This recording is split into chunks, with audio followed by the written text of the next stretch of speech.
अस्सलाम वालेकुम। आज की वीडियो में हम बात करेंगे कंटेंट ऑप्टिमाइज़ेशन की। कीवर्ड्स हमने फाइनलाइज़ कर लिए, किन कीवर्ड्स को लेके हम लोगों ने चलना है और अब हमने देखना है कि उन कीवर्ड्स के अकॉर्डिंगली कंटेंट कैसे लिखेंगे। जो कंटेंट है उसमें किस तरह से उन कीवर्ड्स को एम्बेड करना है ताकि उसको हम प्रॉपर्ली ऑप्टिमाइज़ कर सकें और ऐसा बना सकें जो गूगल रैंक करता है। तो कंटेंट के अंदर कुछ चीज़ें हैं मतलब मीन्स कि आप लोग कंटेंट राइटिंग सिंपल जो होती है आपकी जो आप लोगों को शायद बहुत से लोगों को पहले से भी कंटेंट लिखना आता होगा। अगर किसी को कोई टॉपिक दे दिया जाए और बोला जाए कि आप इसके ऊपर एक आर्टिकल लिख दें, तो आप लिख सकते हैं। और हमें पता है कि जिस तरह से हम लोग पेपर्स के अंदर हेडिंग्स याद करके अगर वहाँ लिख सकते हैं, तो हम लोग कुछ भी लिख सकते हैं क्योंकि यहाँ पे तो हमें कुछ उस तरह याद करने वाला सिनेरियो भी नहीं है। हमारा क्या होता है कि हम गूगल पर जाते हैं, गूगल पे जाके जिस भी टॉपिक के ऊपर कंटेंट लिखना है, हम सर्च करेंगे और सर्च करने के बाद हमें आइडियाज़ मिल जाएँगे और हम उसको हमने रीराइट करना है अपने वर्ड्स में। तो बहुत सिंपल सी चीज़ है। बट इसके अंदर कुछ थोड़ी-सी टेक्निकैलिटी है, technicality in terms of relevancy means के रेलेवेंसी में क्या बात कर रहा हूँ, टॉपिक रेलेवेंसी बड़ी इंपॉर्टेंट है। जब आप किसी कंटेंट को गूगल पे रैंक करना चाहते हैं, तो उस कंटेंट जब भी वर्ड मैं यूज़ करूँ, तो that means writing con articles जो लिखना है, इसको कंटेंट की बात कर रहा हूँ। तो कंटेंट जो है, उसकी रेलेवेंसी बड़ी इंपॉर्टेंट है टॉपिक के साथ, ताकि आप वहाँ पे रैंक हो सकें। रैंक ब्रेन अगर आप लोगों ने पढ़ा था, तो आपको बड़े अच्छे तरीके से ये समझ आ चुका होगा कि मैं जब रेलेवेंसी की बात करता हूँ या मैं कीवर्ड यूसेज की बात करता हूँ, तो ये क्या चीज़ है। और अगर किसी ने अभी तक नहीं पढ़ा, तो उसे चाहिए कि वो वापस जाए और वीडियो नंबर जो 2 थी जिसमें मैंने रैंक ब्रेन के बारे में बताया था, तो उसको दोबारा से आप रीड करें और रीड करने के बाद आपको ये चीज़ें अंडरस्टैंड करने में ज़्यादा हेल्प मिलेगी और आपको मज़ा भी आएगा चीज़ें करने में, क्योंकि फिर आपको प्रॉपर्ली समझ आ रहा होगा जो बात मैं कर रहा हूँ। और इंशाल्लाह मैं यहाँ पे भी कोशिश करूँगा कि आप लोगों को अच्छे तरीके से समझाऊँ। सो कंटेंट ऑप्टिमाइज़ेशन बहुत इम्पोर्टेंट है, content is the king in SEO. बल्कि किसी भी मार्केटिंग की टेक्नीक हो के अंदर जो है ना कंटेंट का बहुत बड़ा रोल है। तो कंटेंट के बगैर जो है अगर अच्छा कंटेंट नहीं है तो आप कुछ नहीं कर सकते, कोई भी मार्केटिंग है आपकी। सो इधर भी जब तक कंटेंट आपका अच्छा नहीं है, आप रैंक नहीं हो पाओगे। तो अगर आप चाहते हैं कि गूगल आपको रैंक करे, तो आपको कंटेंट अच्छा प्रोड्यूस करना पड़ेगा और कंटेंट अच्छा कैसा होता है, हमेशा कंटेंट जो लिखते हो, वो यूज़र के एंगल से लिखा करो। यूज़र मीन के विज़िटर्स लोग जो आएँगे उस कंटेंट को देखेंगे।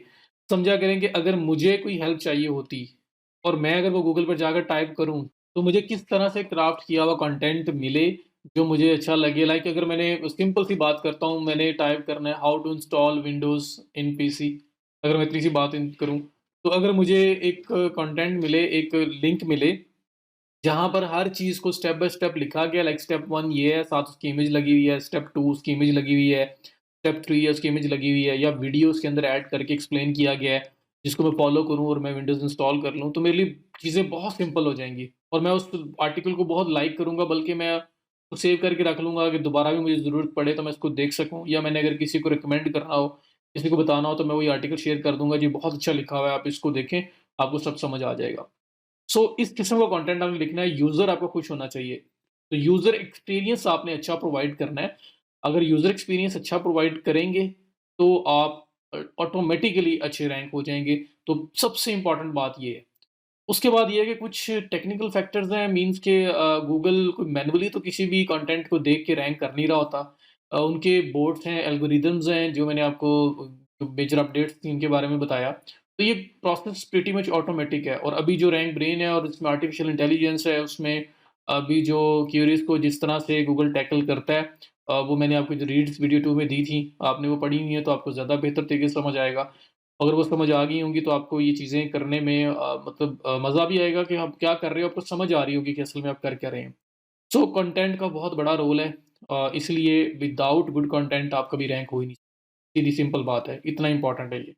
तो इसको देखना बहुत ज़रूरी है। तो मैंने यहाँ पर एक आप लोगों के लिए कुछ बुलेट पॉइंट्स लिखे हैं, आप लोगों को समझाने के लिए कि एक नॉर्मल राइटिंग जो होती है ना, अगर उसके अंदर ये जो पॉइंट्स मैंने लिखे हैं इनको कंसीडर कर लें, तो वो एक अच्छी एसईओ राइटिंग बन जाती है।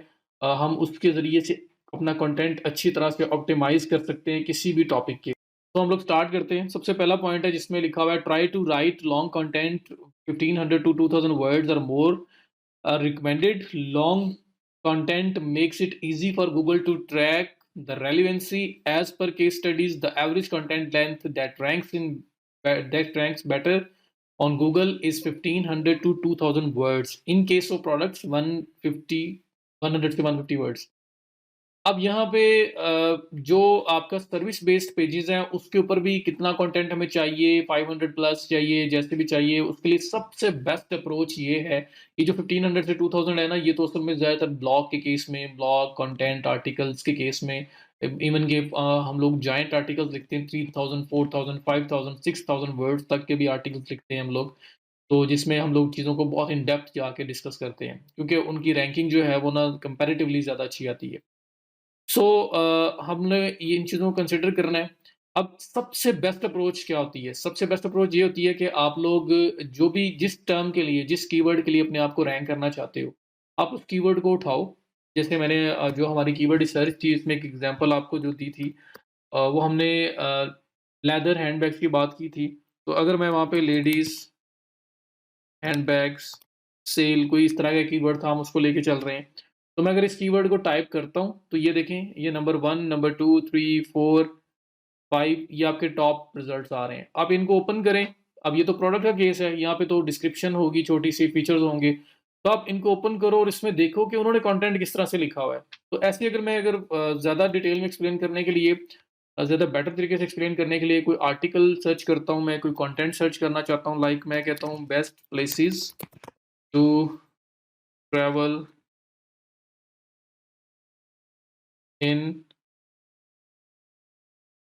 पाकिस्तान, तो मैं ये लिखता हूँ, मतलब मुझे best places to travel in Pakistan के रिलेटेड आर्टिकल लिखना है और रैंक करना है अपने आप को। तो मैं सेम टर्म उठाऊँगा, मैं गूगल पर जाकर लिखूँगा, अगर इसका मैंने चेक कर लिया, इसकी सर्चेज़ वगैरह सब कुछ हैं। अब मैंने गूगल पे जाकर लिखा और ये नीचे मेरे पास ये मल्टीपल आर्टिकल्स आ रहे हैं, आर्टिकल नंबर 1, 2, 3, 4, 5, 6 सो ऑन। मैं टॉप 5 रिजल्ट्स को उठा लूँ और इनको ओपन करके देख लूँ कि इनके अंदर कैसा लिखा हुआ है कंटेंट। क्योंकि ये कंटेंट वो है जो गूगल लाइक कर रहा है। गूगल इनको लाइक कर रहा है तो गूगल इनको रैंक कर रहा है ना। तो सबसे बेस्ट अप्रोच ये होती है कि आप जिस कीवर्ड के लिए रैंक होना चाहते हैं, जो आपका प्राइमरी मेन कीवर्ड है, वैसे तो आप टॉपिक, रेलेवेंसी और थीम की बेस पे आप रैंक होते हो। सिर्फ एक कीवर्ड के लिए रैंक नहीं होते। आप at a time multiple keywords के लिए रैंक हो रहे होते हो, जो भी आपका मेन थीम होता है उसके around. So best places to travel in Pakistan, अगर आप बेस्ट प्लेसेस इन पाकिस्तान के लिए आप आर्टिकल लिखते हो, तो आप बहुत सारे कीवर्ड्स के लिए रैंक होगे, जो रिलेटेड होंगे पाकिस्तानी प्लेसेस के रिलेटेड। सो यहाँ पे best places to travel in Pakistan मैंने लिखा मेन प्राइमरी। तो नीचे जो मेरे पास रैंक्ड रिजल्ट्स आ रहे हैं, मैं इनको ओपन करूँगा और देखूँगा कि इनकी कंटेंट की लेंथ क्या है। ऑन एवरेज 5 के रिजल्ट्स जो टॉप पे आ रहे हैं, क्या लेंथ है और इसको किस तरह से उन्होंने कंटेंट क्राफ्ट किया हुआ है, और ये सब कुछ मैं देखूँगा। क्योंकि मुझे इनसे बेटर होना है। मैं इनसे बेटर होऊँगा तो मैं अच्छा रैंक होऊँगा। तो सबसे बेटर अप्रोच ये होती है, रिप एंड फ्लिप करें, आप चेक करें जो ऑलरेडी रैंक है, जो गूगल लाइक कर रहा है, और आप उसी अप्रोच के साथ जाएँ और उससे बेटर उस आर्टिकल को, उस कंटेंट को क्राफ्ट करने की कोशिश करें, ताकि आप उनसे बेटर रैंक हो सकें। कम से कम कंटेंट के अंदर आप उनसे बेटर हो। तो उसमें आपने देखिए, मैंने यहाँ पे एक टिप भी लिखी हुई है for writer. A tip to write good content, type in your keyword topic in Google and look for top 5 results। 5 के 10 भी देख सकते हो, क्योंकि टॉप 10 रिजल्ट्स जो आ रहे हैं, सब के सब बेस्ट 10 हैं। तो उनमें से आपने किसी एक जगह पे आना है। As that is Google's most favorite content and that is why Google is ranking it up. So get an idea and try to create a better copy than those top 5 results। तो ये कि मैंने एक आपको एक guide किया हुआ है कि आप लोग बेस्ट अप्रोच ये है कि अपने कंपटीशन को देखें कि वो क्या कर रहे हैं, किस तरह से जा रहे हैं, उनसे बेटर वे से आप लिखने की कोशिश करो। ठीक हो गया? उसके बाद फिर है use the target keyword in H1, H2, H3 and so on, ये सब लिखा हुआ नज़र आ रहा है। मैंने यहाँ पे एक कीवर्ड लिखा और ये कुछ मेरे पास आर्टिकल्स ओपन हुए। मैंने आर्टिकल नंबर 1 ओपन कर लिया, मैंने आर्टिकल नंबर 2 ओपन कर लिया, तो मैंने 2 आर्टिकल्स ओपन कर लिए। ये जो जहाँ पे हेडिंग्स की बात हो रही है, हेडिंग 1, हेडिंग 2, हेडिंग 3, ये जो H1, H2, H3 है ना, इसका मतलब है हेडिंग 1, हेडिंग 2, हेडिंग 3। ठीक है? तो टाइटल जो आपका होता है उसको हेडिंग 1 बोलते हैं, फिर जो सबटाइटल होता है वो आपके हेडिंग 2 है, और जो हेडिंग 2 का सबटाइटल होता है उसको हेडिंग 3 बोलते हैं, और इस तरह से पूरा सिनेरियो चल रहा होता है। तो मैं कोशिश करता हूँ कि मैं जो आर्टिकल्स ऑलरेडी यहाँ पे रैंक पे हैं, उनके सिनेरियो में आपको समझाने की कोशिश करूँ, ताकि आपको समझ आए। जो लोग फर्स्ट टाइम ये हेडिंग 1, 2, 3 जो है इसका कॉन्सेप्ट सुन रहे हैं, उनको क्लियर आइडिया हो जाए कि मैं बात क्या कर रहा हूँ।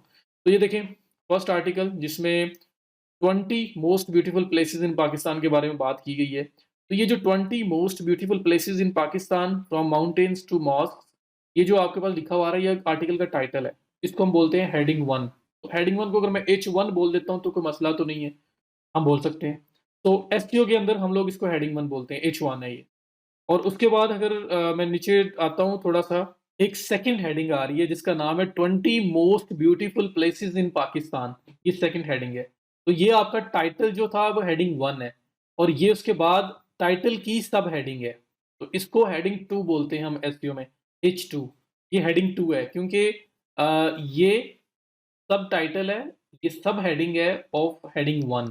आपका मतलब टाइटल है ना, टाइटल के लेवल पे तो कोई हेडिंग नहीं आ सकती। टाइटल पूरे आर्टिकल का एक ही होता है, लेकिन सब हेडिंग्स तो बहुत सारी हो सकती हैं। तो हेडिंग जो 1 होती है वो हमेशा एक आर्टिकल की एक ही होती है। वो हेडिंग 1 आपका जो टाइटल है वो ये है। अब हेडिंग 1 की सब हेडिंग कौन-सी है? 20 most beautiful places in Pakistan, तो ये है हेडिंग 2। अब इसके नीचे एक और हेडिंग आ रही है स्वात वैली। अब 20 प्लेसेस डिस्कस होना स्टार्ट हो गए हैं। स्वात वैली, बियॉन्ड विलेज, और इसके बाद आपके पास हुंजा वैली सेकंड आ गया। उसके बाद यहाँ पे यरखून वैली, और उसके बाद ये आपके पास मल्टीपल यहाँ पे प्लेसेस आ रहे हैं। तो अब ये हेडिंग 1 है, ये आपकी हेडिंग 1 की सब हेडिंग है, तो हेडिंग 2 है। Swat valley, Swat valley 20 most beautiful places in Pakistan जो हेडिंग 2 है, जो H1 हेडिंग 1 की सब हेडिंग है, इसके इक्विवेलेंट है। तो अगर आप खुद भी सोचो, इसके इक्विवेलेंट नहीं है। अगर आप पेपर में भी लिख रहे होते ना, तो आपने क्या करना था, इसके नीचे लिखना था 1.1, फिर लिखना था दूसरा हेडिंग आती 1.2, 1.3, इस तरह से आपने लिखना था कि ये जो हेडिंग ये वाली है इसकी सब हेडिंग्स है। तो Swat valley is the sub heading of heading 2। ये हेडिंग 2 उसको मैंने डिक्लेयर किया है ना, तो हेडिंग 2 की सब हेडिंग है। तो ये हेडिंग 2 से एक लेवल नीचे है, कि बिल्कुल उसके इक्विवेलेंट नहीं बनती। तो ये आपकी हेडिंग 3 है। तो level wise heading system change हो रहा होता है, जिसको हम टैग्स के थ्रू असाइन करते हैं और गूगल उसको समझता है। फिर गूगल को पता चलता है कि इस आर्टिकल के अंदर हेडिंग 1 क्या है, हेडिंग 2 क्या है, हेडिंग 3 क्या है, और उसकी वेटेज होती है, हेडिंग्स की वेटेज है। इस वजह से हमें इसको केयरफुली जो है ना अप्लाई करना पड़ता है। तो आपकी जो हेडिंग 1 है वो आपका टाइटल है, उसके बाद हेडिंग 1 की जो सब हेडिंग है वो हेडिंग 2 है, हेडिंग 2 की जो सब हेडिंग है वो हेडिंग 3 है। तो स्वात वैली जो है वो हेडिंग 2, जो 20 most beautiful places in Pakistan, ये हेडिंग 2 है, इसकी सब हेडिंग स्वात वैली है। तो स्वात वैली हेडिंग 3 होगी। ये कोई 2.1 या 2.2 या 2.3 इस तरह से नहीं होगा। यहाँ पे एसईओ के अंदर या हेडिंग 1 है या 2 है या 3 है। कोई 2.1, कोई 1.1, कोई 3.1, कुछ ऐसा नहीं है। तो ये जो आपकी हेडिंग है वो इसकी सब हेडिंग है, तो ये H2 है, तो ये आप स्वात वैली जो है वो H3 होगी। अब अगर आप नीचे आते हैं, स्वात वैली में फिर जो डिफरेंट इसकी लोकेशंस है उसको डिस्कस किया गया है। तो ये जो लोकेशन डिस्कस की जा रही हैं, ये स्वात वैली की सब हेडिंग्स हैं। ये स्वात वैली की सब हेडिंग्स है, ठीक है? तो स्वात वैली की अगर ये सब हेडिंग्स हैं, तो ये स्वात वैली खुद हेडिंग 3 है। तो ये जो नीचे इसकी हेडिंग जितनी आ रही हैं, ये हेडिंग 4 होंगी, क्योंकि ये हेडिंग 3 से एक लेवल डाउन है। हेडिंग 3 की सब हेडिंग्स हैं, तो ये हेडिंग 4 होंगी। और उसके बाद अगर मैं आगे चलता हूँ, तो ये हुंजा वैली सेकंड आ गया। तो हुंजा वैली और स्वात वैली, ये एक ही लेवल की हेडिंग्स हैं। स्वात वैली कोई प्रायोरिटी पे नहीं है।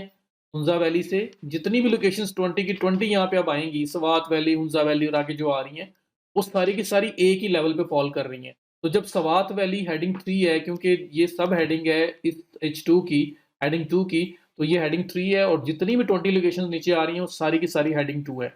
वो सारी की सारी हेडिंग 3 हैं।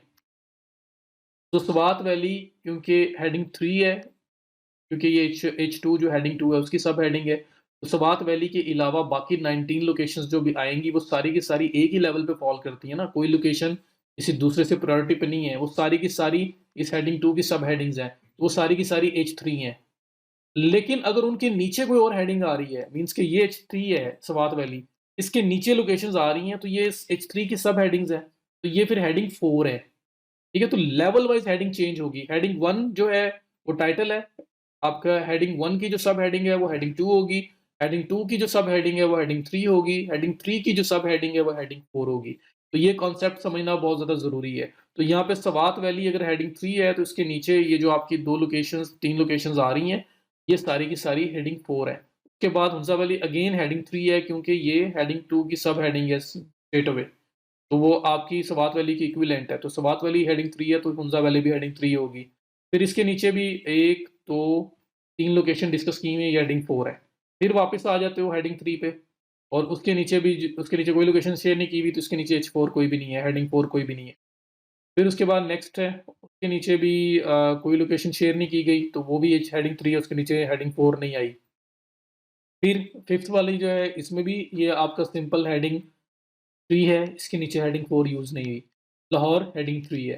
तो ये सारी जो मेन लोकेशंस है ना, जो ये बुलेट्स चल रहे हैं, ये आपकी हेडिंग 3 है, क्योंकि ये सारी की सारी जो है ना, वो आपकी हेडिंग 2 जो है, उसकी सब हेडिंग्स हैं। जो 20 most beautiful places in Pakistan, ये हेडिंग 2 है, तो ये सारी इसकी सब हेडिंग्स है, जो असल में 2.1, 2.2, 2.3 जानी थी। ये सारी की सारी फिर हेडिंग 3 हो जाएंगी।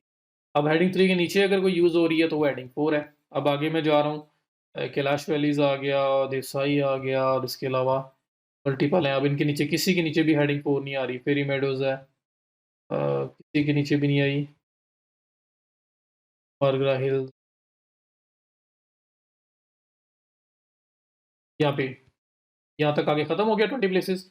अब इसके नीचे भी हेडिंग 4 नहीं है, तो ये हेडिंग 3 थी, ये भी हेडिंग 3 है। अब उसके बाद यहाँ पे आ गया most beautiful places in Pakistan final thoughts.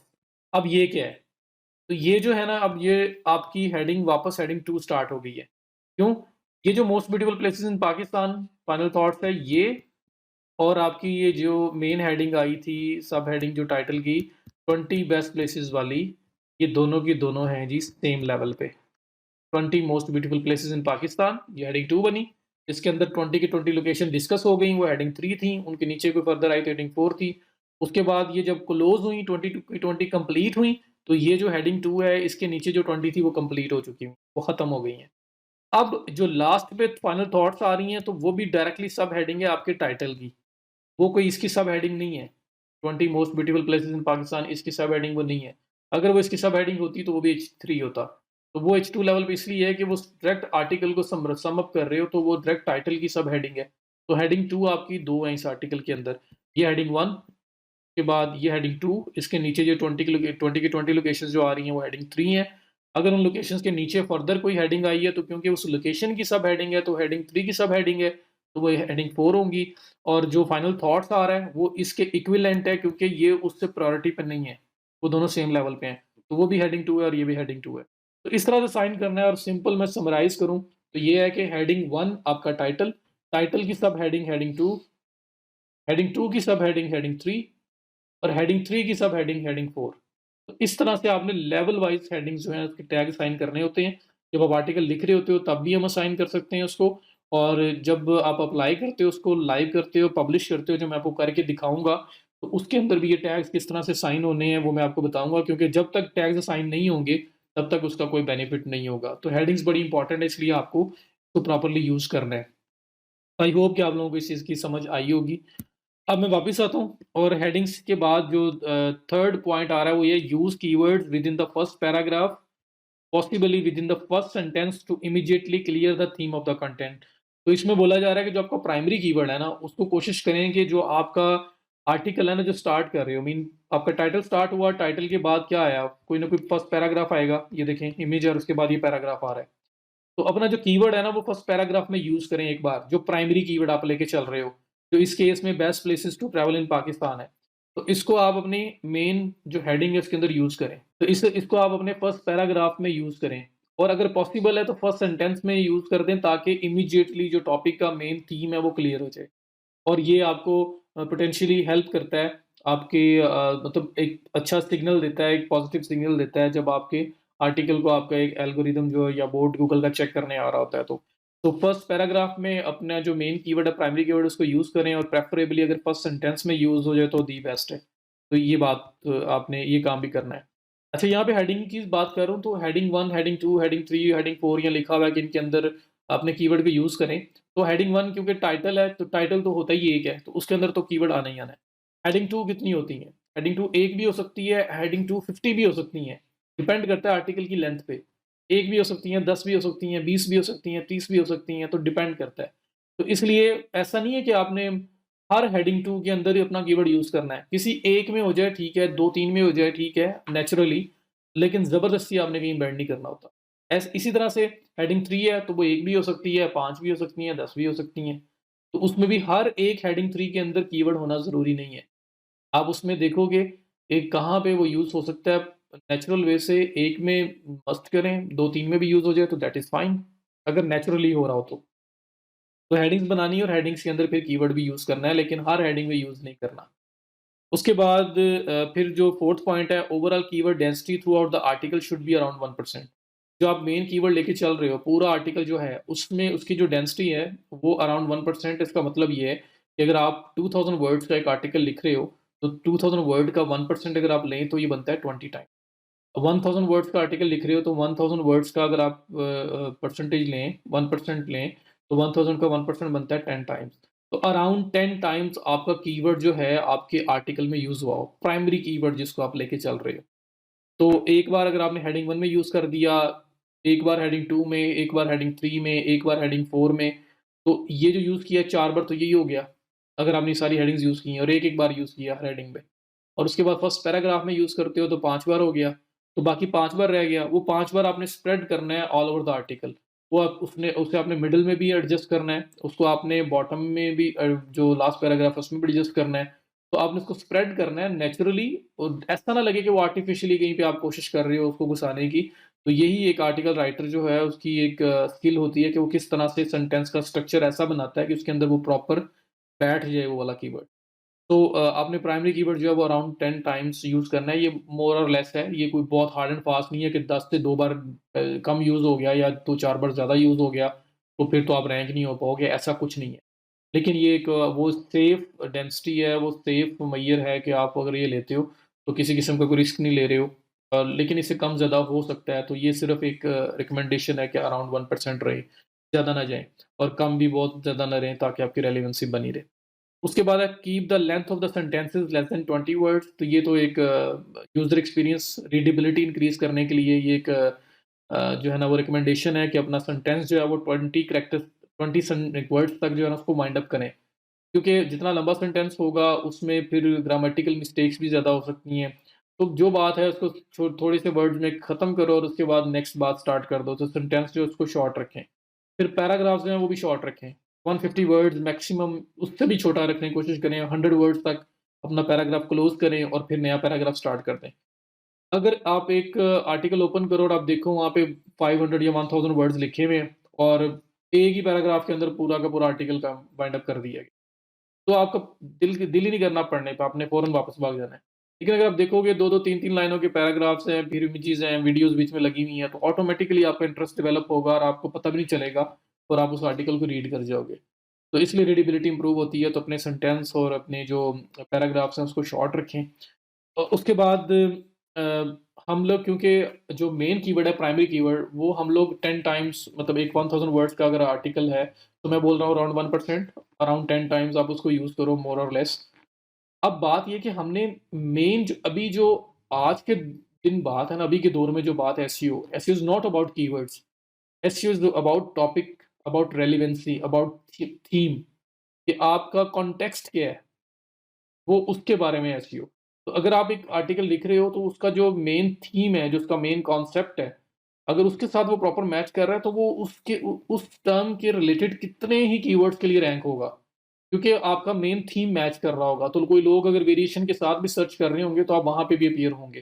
तो मेन चीज़ है कि आर्टिकल की रेलेवेंसी, उसका कॉन्सेप्ट, उसका कॉन्टेक्स्ट क्या है, वो मेन चीज़ है जिसके ऊपर गूगल रैंक करता है।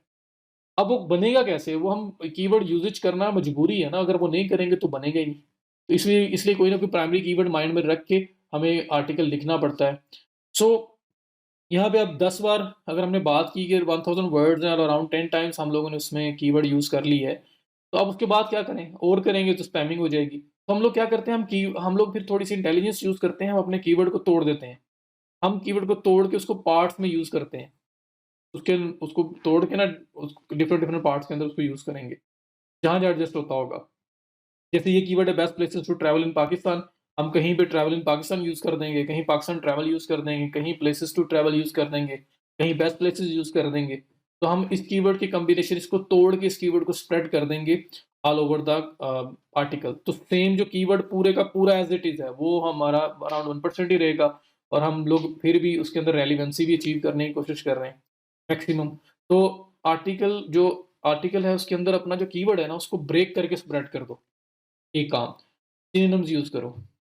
लाइक ये जो आपका मेन वर्ड होगा, मेन कीवर्ड होगा, उसके सिनोनिम्स यूज़ करें, ठीक है?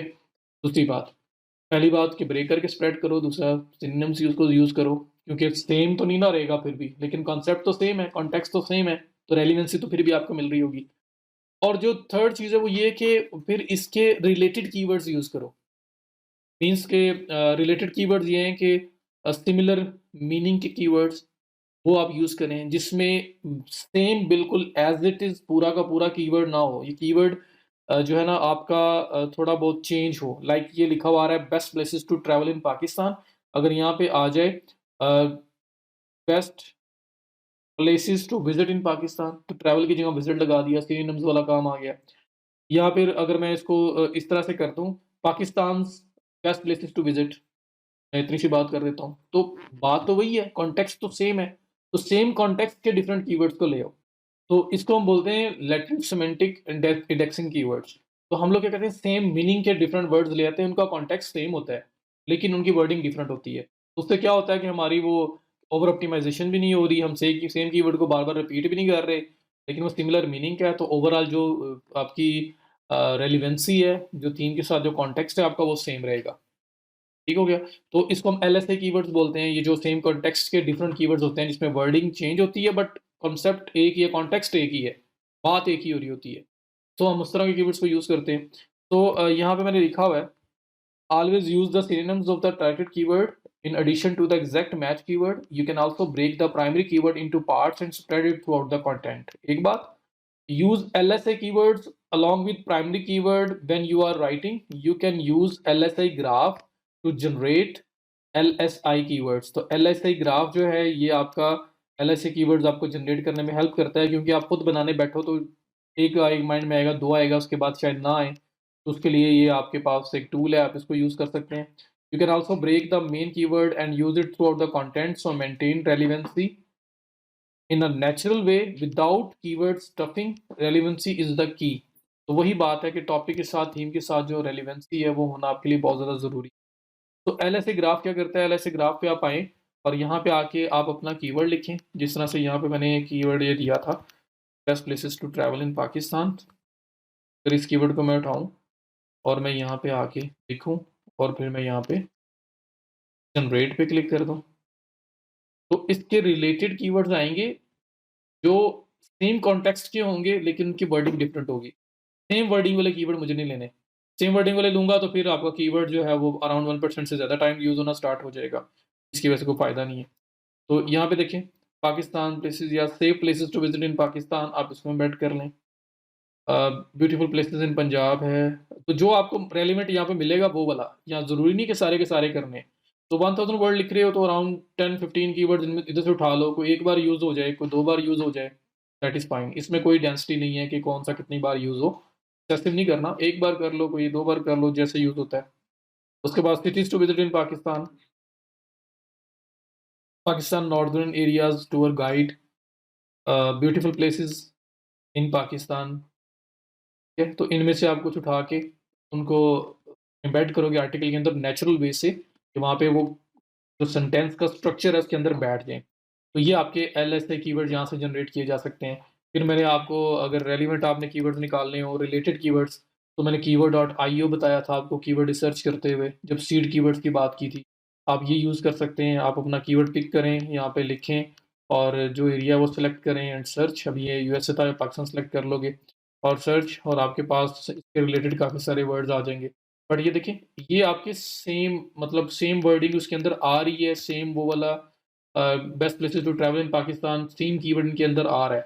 तो अगर मैं ये यूज़ करूँगा तो होगा क्या कि मेरा जो कीवर्ड का यूसेज है वो एक्सेसिव हो जाएगा। तो इसके अंदर से भी आपने ख़्याल से लेने हैं कि ऐसा कीवर्ड नहीं लेना जिसके अंदर सेम वर्डिंग हो। आपने थोड़ा बहुत चेंज करके ले लेना है, जैसे ये best tourist places to visit in Pakistan ये लिया जा सकता है। और दूसरा एलएसए ग्राफ है, वहाँ से आप पिक करके आइडियाज़ ले सकते हो।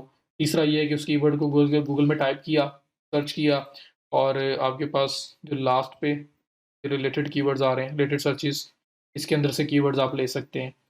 फिर उसके बाद जब कीवर्ड्स यहाँ पे लिख रहे हो तो उसमें भी आप वेरिएशन करके यहाँ पे कुछ नए कीवर्ड्स निकाल सकते हैं। जैसे ये देखें, बेस्ट प्लेसेस टू गो इन पाकिस्तान, बात तो एक ही है, लेकिन वर्डिंग सेम नहीं है। तो हमारी डेंसिटी जो है वो भी 1% के अराउंड रहेगी, जो सेम मेन कीवर्ड है, और उसके रिलेटेड कीवर्ड, सेम कॉन्टेक्स्ट के कीवर्ड यूज़ करके, सिनोनिम्स यूज़ करके, ब्रेक करके यूज़ करके, जो ओवरऑल उस आर्टिकल की रेलेवेंसी है ना, वो हम अपने मेन टॉपिक के साथ, मेन इस टॉपिक के साथ बना लेंगे कि ये आर्टिकल जो लिखा गया है वो पाकिस्तान के अंदर प्लेसेस जो हैं, places to visit in Pakistan, उनके बारे में। तो कोई भी टर्म क्यूरी जब उसके रिलेटेड सर्च होगी गूगल में, तो हम लोग वहाँ पे रैंक होंगे। जब हमारी कुछ अथॉरिटी बन चुकी होगी, जब हम लोगों ने कंटेंट के बाद उसके ऊपर बाकी भी जो चीज़ें करने वाली हैं वो परफॉर्म कर चुके हों, तो हम अल्टीमेटली एक कीवर्ड के लिए नहीं, हम लोग मल्टीपल कीवर्ड्स के लिए रैंक हो रहे होंगे। सो अभी जो एसईओ है उसमें रेलिवेंसी, जो कॉन्टेक्स्ट है, जो मेन थीम है, वो इम्पोर्टेंट है कीवर्ड से ज़्यादा। बट कोई ना कोई कीवर्ड माइंड में रख के उसको किसी न किसी तरह से यूटिलाइज़ करना पड़ता है, फिर वो रेलेवेंसी अचीव हो सकती है। तो ये फैक्टर्स हैं वो जिनको आपने कंसिडर करना है। तो आपका जो नॉर्मल एक कंटेंट है वो एसईओ ऑप्टिमाइज़्ड हो जाएगा। तो मेन चीज़ समझ लें कि जो नॉर्मल राइटिंग है उसमें आपको टॉपिक मिल गया और आप ओपनली लिखना स्टार्ट कर देंगे, गूगल से आइडिया लेंगे, लिख लेंगे। लेकिन जो एसईओ राइटिंग है, उसमें आपको जो एक प्राइमरी कीवर्ड माइंड में रखना पड़ेगा, और एक प्राइमरी कीवर्ड की बेस पे आप सब कुछ लिख रहे होगे, और आपने उस कीवर्ड को एम्बेड करना है ऑल ओवर द आर्टिकल, और उसके फिर रिलेटेड और सिनोनिम्स और उसको ब्रेक करके और ये सब चीज़ें यूज़ करनी है, और उसको एडजस्ट करना है प्रॉपरली। इस तरह से करना है। गूगल जब कोई पर्सन कोई सर्च करे, कोई भी चीज़ सर्च करे उस चीज़ के रिलेटेड, उस मेन थीम के रिलेटेड, तो गूगल को लगे कि हमारा कंटेंट जो है ना वो मोस्ट रेलिवेंट है और उसको वहाँ पे अपीयर होना चाहिए और वो हमें वहाँ पे शो करवाए। So that is all about content writing and content optimization. ये आप खुद करें तो भी इन फैक्टर्स का ख्याल रखना है, खुद नहीं कर रहे हो तो आपका राइटर जिससे आप करवा रहे हो आपने इन फैक्टर्स का ख्याल रखवाना है, और अपना कंटेंट जो है उसको बेस्ट से बेस्ट ऑप्टिमाइज करवाना है ताकि वो अच्छा रैंक हो सके। So that is it for this video. Thank you so much. See you in the next video.